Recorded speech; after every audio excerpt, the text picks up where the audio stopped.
यह था कि मंदिर जी में मूर्ति खंडित होने के बाद में जो हमसे पहले जो बड़के हुआ करते हैं हमारे, तो वो दीवार के अंदर उस मूर्ति को बिल्कुल मिट्टी विट्टी लगा के पैक करवा के बिल्कुल बिल्ला पुट्टी टाइप की ऐसा करके, और ठीक है कि ये सही है। और ठीक है, मैं मुनिवर का नाम नहीं लूँगा भाई, किसके द्वारा वो हुआ था या नहीं हुआ था, पर जब दूसरा किसी मुनि से अगर ये पूछा जाता है तो वो बताता है भाई ये ठीक नहीं है, ये आपको इस तरीके से नहीं करके ये राइट वे में इसका दूसरा ऑप्शन हो सकता है। तो ये 2 दिन से मेरे समझ में नहीं आ रहा था क्या चल रहा है क्या नहीं। देखो बेटा,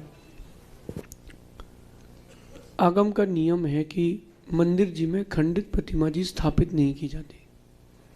कई बार ये होता है कि ज्ञान का अभाव भी हो जाता है, कई बार ये भी होता है कि व्यक्ति का उस समय उपयोग नहीं जाता कि क्या करना है, जल्दबाजी हो जाती है।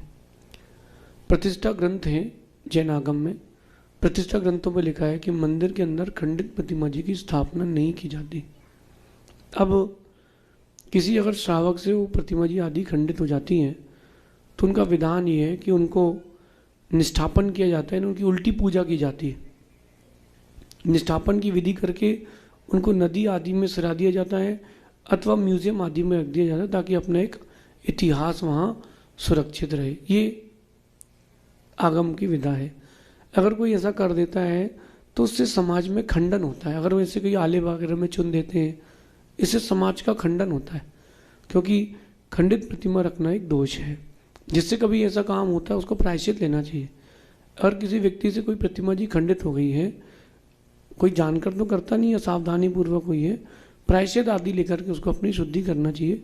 बाकी आगम की व्यवस्था हमने बहुत सारे मंदिरों में देखा है जहाँ पर ऐसा किया जाता है। मैं भी नाम नहीं लेता हूँ, एक जगह का बताता हूँ आपको। एक क्षेत्र है एमपी में, वहाँ पर खंडित मूर्तियाँ थी, तो वहाँ के एक व्यवस्थापक ने उन सबको चुनवा दिया एक हॉल बना करके। जिसका सिर नहीं था उसका सिर बनवा दिया, जिसका धड़ नहीं था उसका धड़ बनवा दिया सीमेंट से। वो कैंसर हुआ और कैंसर से चले गए, क्योंकि खंडित मूर्ति अपने आप में सदोष होती है। इसलिए विसर्जन करना प्रयास करते हैं जोड़ने का, अगर अतिशय होना हो तो होता है, बाकी विसर्जन करके उसकी पुनर्स्थापना की जाती है, ऐसा समझिए।